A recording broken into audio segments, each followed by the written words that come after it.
성경의 저자들은 문학 장치로 대조법이라는 문학 장치를 자주 사용합니다.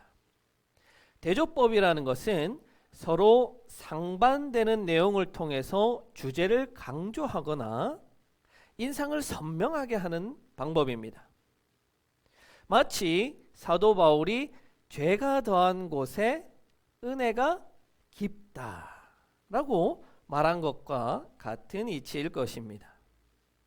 이삭과 이스마엘, 야곱과 에서, 그리고 사울과 다윗, 이렇게 주인공에게 대비되는 인물을 내세울 때 그 주인공은 더욱 돋보이게 마련입니다. 그래서 드라마를 보더라도 요즘에는 악역이 굉장히 중요합니다. 예전에는 이 주인공만 멋지게 그렸다면 요즘에는 이 악역도 그 캐릭터가 굉장히 매력적이고 또 도드라지게 그리기도 합니다. 오늘 우리가 읽은 본문에서도 대조법이 사용되어서 태어나신 예수님이 누구신가를 선명하고 분명하게 드러내고 있습니다. 무엇이 대조되었는지 잠시 시간을 드릴 테니까 오늘 본문 속에서 여러분들이 한번 찾아보십시오. 무엇이 대조되었는지. 한 30초 드리겠습니다.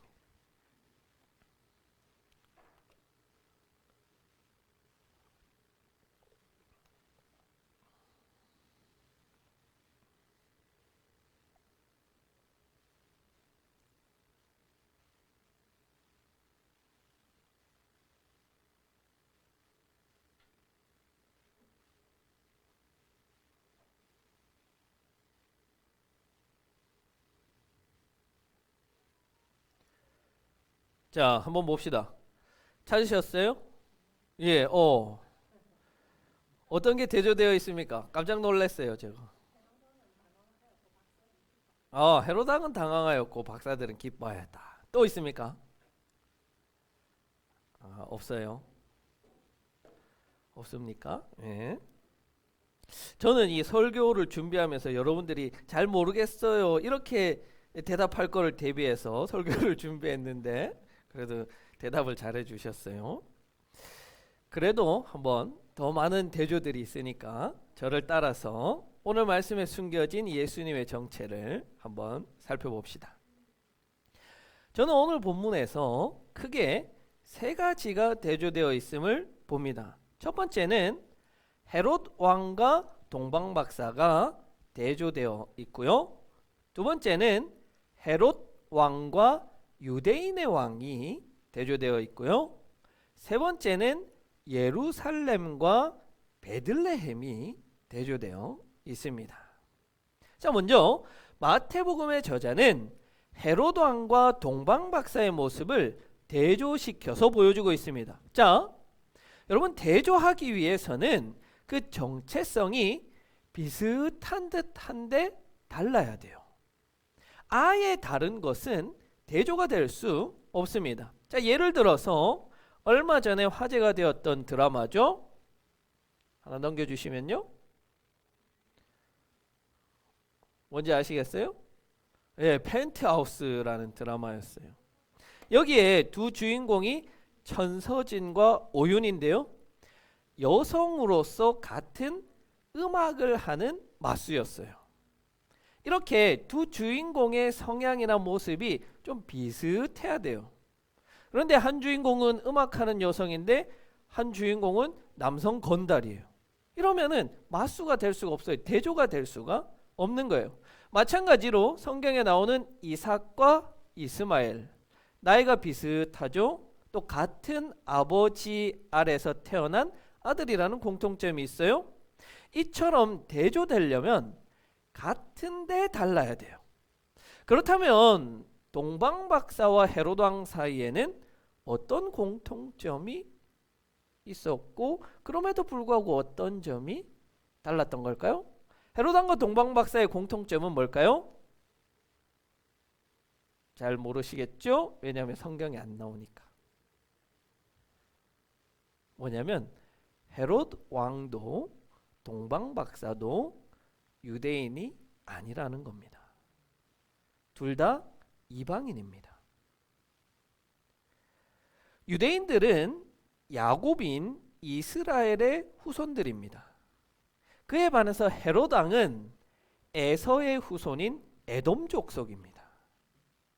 이 에돔 족속은 가나안 땅에 이스라엘이 정착하면서부터 계속해서 이스라엘을 괴롭혔던 족속이고, 유대인들 입장에서 에돔 족속은 하나님께서 버린 족속이다라고 생각을 하는 족속이에요. 왜요? 야곱과 에서 중에 하나님 누구를 택하셨어요? 야곱을 택하셨고, 바로 우리 유대 민족이 선민이다라는 그런 생각을 가지고 있었습니다. 그랬던 이 에돔 족속인 헤롯이 유대인을 다스리는 왕이 되었기 때문에 유대인들은 이 헤롯을 좋아하지를 않았어요. 저 비천한 하나님이 버린 족속이 우리를 다스린다는 것에 대한 반감이 있었던 거예요. 그래서 이 헤롯은 유대인들의 환심을 사기 위해서 갖가지 많은 노력을 했습니다. 특히 바벨론 포로 생활을 마치고 돌아온 이 포로민들이 무너진 성전을 다시 지었습니다. 그 성전을 스룹바벨 성전이라고 하는데, 이 사람들은 나라도 없고 돈도 많이 없어요. 그래서 성전을 짓기는 지었는데 우리 교회 같이 이렇게 좀 낡고 허름한 그런 성전을 짓게 된 거예요. 그것을 보고 헤롯은 유대인들에게는 성전이 중요하구나. 그래서 이 성전에다가 무엇을 하냐면 성전 대리석을 금으로 다 입혀줍니다. 아주 화려하고 멋들어진 초호화 건물로 만들어줬던 거예요. 이것뿐만이 아니라 다양한 유대인들의 환심을 사기 위한 노력을 했음에도 불구하고 끊임없이 유대인들은 자신들이 무시하던 그 에돔 족속 사람이 왕이 됐다는 것을 탐탁치 않게 여겼습니다. 그렇기 때문에 계속해서 유대인들은 반란을 일으키기도 했습니다. 이런 상황이에요. 이런 상황에서 동방이라고 하는 이방인, 외국인들이 예루살렘에 와서 무슨 말을 하느냐고 들어보니까 왕이 태어났대요. 새로운 왕이 태어났는데 그 왕이 어디 있느냐라고 사람들에게 수소문하고 다니는 겁니다. 이 말을 들은 헤롯이 얼마나 깜짝 놀랄 일이에요. 그런 헤롯의 심경을 오늘 본문 3절에서는 당황하였다라고 표현하고 있어요. 이때 당황하였다라는 단어는요, 여기서 보는 것처럼 타라소라는 헬라어가 사용됐어요. 이 단어는 이런 다양한 뜻을 가지고 있는데요, 오늘 본문에 적합한 뜻을 찾자면 아마도 두려워하다였을 거예요. 여기서 이 사용된 두려워하다라는 단어는요, 의미는요, 마태복음 14장 26절에서 한밤중에 예수님이 풍랑이 치는 바다 위를 걸어오셨을 때 제자들이 그것을 보고 타라쏘 한 거예요. 당황한 게 아니에요. 깜짝 놀란 거예요. 무서운 거예요. 저게 사람인지 귀신인지. 바로 그런 마음이 헤롯 왕 마음에 들었던 거예요. 예수님은 헤롯 왕에게 누구였느냐? 두려움의 대상이었던 거예요. 왜? 자신의 왕위가 빼앗길까 봐. 그는 자신의 왕위가 빼앗길까 봐 너무 두려워한 나머지 자신의 왕비인 마리암 그리고 두 아들까지 죽인 사람이 헤롯 왕이에요. 그렇게 철저하게 자신의 왕위에 집착한 인물이었어요. 그러니 예수님은 자신의 왕위를 위협하는 두려움의 대상이고 제거해야 할 대상이었습니다. 그에 반해서 같은 이방인인 동방 박사들은 예수님이 경배의 대상이었습니다. 2절에서 동방 박사들이 경배하러 왔다. 그리고 계속해서 경배하러 왔음을 강조합니다. 2절에서 그의 별을 보고 경배하러 왔노라. 8절에서 경배, 11절에서 아기께 경배하고, 경배가 계속 반복되고 있어요. 동방이라고 하는 지역은 학자들이 대체적으로 추측하기로는 옛 바벨론 땅, 바로 아브라함의 고향으로부터 온 사람이라고 생각합니다. 그 지역은 오늘날로 하면 이란 지역이 됩니다. 이 지역에서는 유럽 문명이 발전하기에 앞서서 먼저 과학이 발전했던 지역이에요. 화학, 수학, 물리학, 천문학이 일찍부터 발전했던 곳입니다. 그렇다면 바로 이 동방에서 온 박사들은 단순히 우리가 생각하기로 점성술사나 마술사나 사기꾼 같은 사람들이 아닌 거예요. 이들은 과학자였어요. 물론 이 당시에 특별한 하늘의 현상은 신의 계시로 여겼기 때문에 이 특별한 별의 탄생을 보고 유대 땅에 왕이 태어날 것을 알고 2000km가 넘는 거리를 달려왔습니다. 당시의 이동 거리를 생각하면 이 거리는 최소 200일 이상을 걸어가야 하는 거리예요. 그 거리를 자신들이 준비한 그 예물들을 간직하면서 경배하러 온 것입니다. 그렇게 보면 참 이 경배하러 가면서 먼 길을 달려간다는 것, 경배를 위해서 그 먼 거리를 마다하지 않고 간다는 것은 참 귀한 일입니다. 요즘에는 교회가 하도 많아져서 바로 엎어지면 코 닿을 때 교회가 있고 쉽게 우리는 예배를 드릴 수 있습니다. 주일날은 조금 멀더라도 우리가 교회 가서 예배 드리지만 새벽 기도 같은 경우는 집 앞에 있는 교회를 가는 경우도 더러 있죠. 시골에서 신앙생활을 했던 저희 부모님 아들을 달라고 100일 동안 새벽 기도를 하러 가셨는데 경운기 타고 그 새벽에 몇십 분을 달려서 예배당을 찾아갔다는 이야기를 듣습니다. 또 우리들이 어릴 때 몇 시간이고 걸어서 예배당에 가서 예배 드렸다는 그렇게 수고하고 애써서 온 이들이 드리는 예배를 하나님이 얼마나 기쁘게 받으실까, 얼마나 하나님 마음에 흡족하실까 우리 충분히 짐작이 됩니다.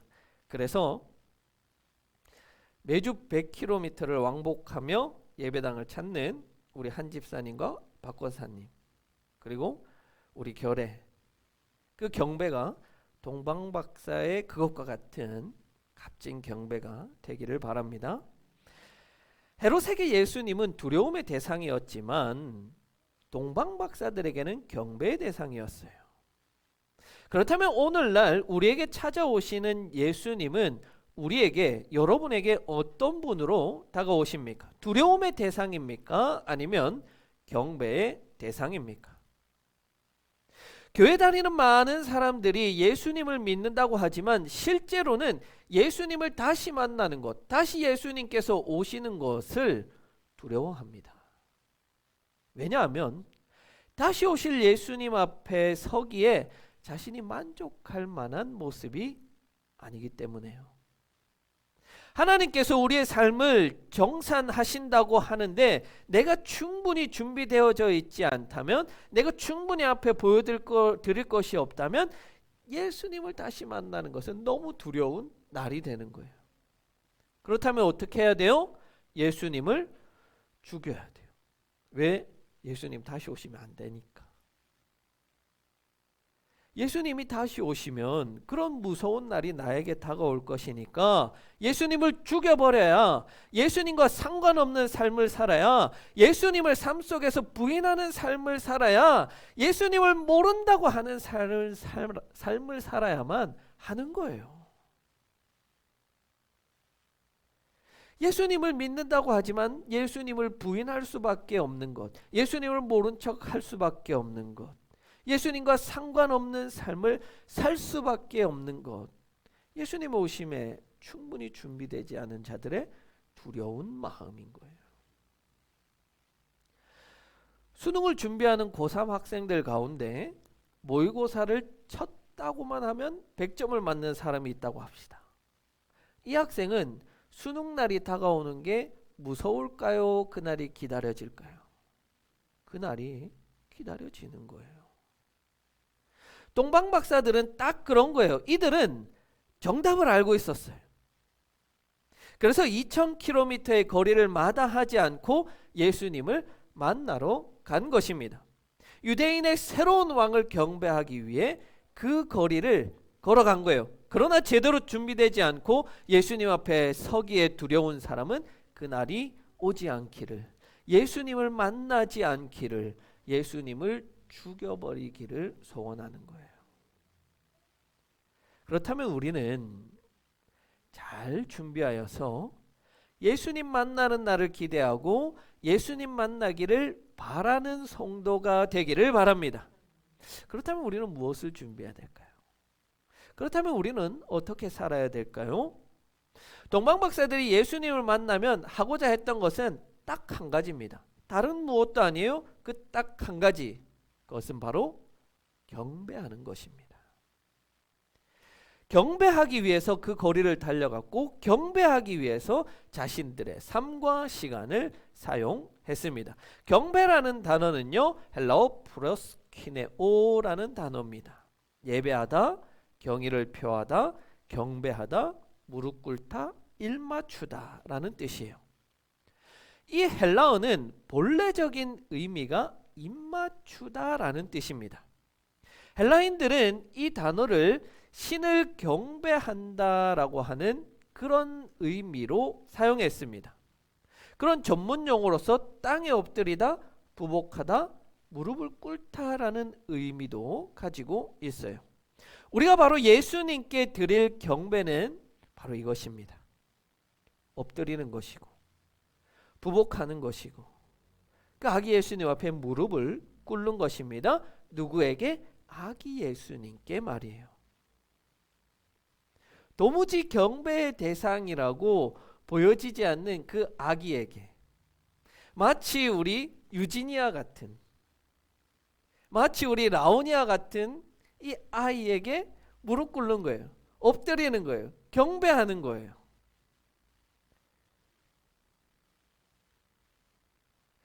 우리 예수님은 살아 계시는 동안은 참 경배받으시기가 어려웠어요. 왜냐하면 그 모습이 경배받기에 합당한 모습이라고 사람들이 생각하기 어려웠기 때문에 그래요. 마땅히 그 모습을 보면 부복하고 엎드릴 만한 모습이 아니었다는 거예요. 지금 본문 말씀에서 예수님은 아기의 모습이에요. 예루살렘에 행차하실 때는 연약한 나귀를 타시고 예루살렘으로 들어가셨어요. 세리와 죄인들과 어울리고 십자가에 달려 죽었습니다. 우리의 경배를 드리실 분이 그런 분에게 우리의 경배를 드려야 한다는 거예요. 여러분, 그게 쉬워요? 우리 유진이와 라온이에게 경배합니다. 저라는 게 쉬운 일이에요? 에이, 목사님 그래도 예수님인데 그렇게 하면 되죠. 과연 그럴까요? 오늘날 예수님이 그런 모습으로 이 땅 가운데 다시 오신다면, 다시 나타나신다면 어떨까요? 거리의 노숙자의 모습으로 오신다면, 저기 시골의 가난한 농부의 모습으로 오신다면, 길을 떠도는 그 불황자들과 어울린다고 하더라도 우리는 여전히 그분께 경배할 수 있겠습니까? 동방 박사들은 그렇게 했다는 거예요. 동방 박사들도 처음에는 당연히 왕이 태어난다면 왕궁에서 태어난다라고 생각을 했기 때문에 베들레헴으로 곧장 가지 않고 예루살렘으로 갔습니다. 그래서 예루살렘에서 유대인의 왕으로 나신 이를 찾았지만 그곳에 유대인의 왕은 없었어요. 바로 그 거대한 도시인 예루살렘 옆에 떨어진 아주 작은 동네인 베들레헴의 작고 볼품없는 집에 아버지도 없는 모습으로 있었지만 그 아기 예수께 주저없이 예물을 드리고 경배하였습니다. 예루살렘은 헤롯 왕의 도시였지만 베들레헴은 바로 이 작은 유대인의 왕의 마을이었습니다. 바로 빵집이라는 그 이름에 어울리게 자기 자신을 우리 모두에게 내어주신 메시아의 동네가 베들레헴입니다. 도저히 사람들은 왕이 태어날 만한 동네라고 생각할 수 없었습니다. 상상할 수 없는 작은 동네였지만 자기 자신을 생명의 빵으로, 생명의 보혈로 내어주실 메시아가 태어나기에는 너무나도 적당한 동네였던 거예요. 예수님은 세상의 권력과 정사를 차지하기 위해 왕의 도시인 예루살렘에 나지 아니하시고 자신을 비우시고 내어주시기 위해 빵집, 바로 이 베들레헴으로 오셔서 자기 자신을 우리에게 나누어 주셨습니다. 그 모습은 정확히 헤롯 왕 그리고 유대인의 왕 모습으로 대조되고 있습니다. 헤롯은 유대인들을 억압하고 유대인들을 다스리고 자신의 권력을 유지하기 위해서 그들을 착취하였지만, 유대인들을 통해서 자신의 정치적 업적을 쌓으려고 하였지만, 유대인의 왕 예수 그리스도는 그들을 섬기고 자신의 목숨을 버려서 인류를 살리고, 그리고 마침내는 유대인의 왕이라는 칭호를 가지고 십자가에 달려 죽으셨습니다. 바로 마태복음 27장 37절에서 십자가에 달린 예수님의 머리 위에는 유대인의 왕 예수라는 명패가 달렸습니다.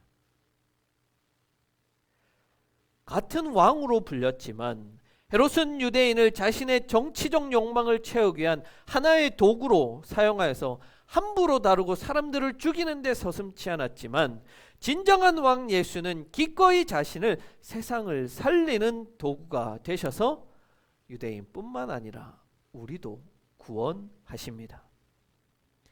비록 살아생전에는 유대인의 왕이셨지만 지금은 온 세상 온 우주의 그리스도 왕이 되십니다. 우리는 그분의 오심과 다시 오심을 기다리며 마땅히 돌려야 할 경배를 이 시간 드리기 원합니다. 예루살렘이 아니라 자기 자신을 내어주는 베들레헴으로 갑시다. 세상의 정치적 권력과 욕망을 탐하는 세상의 왕이 아니라 유대인의 왕, 온 우주의 왕으로 오셔서 자신을 내어주시고 세상을 섬긴 그 왕에게 나아갑시다. 그리고 그 왕을 두려워하지 않고 마땅히 돌려야 할 경배를 돌리는 이번 대림절 주간이 되기를 간절히 기원합니다.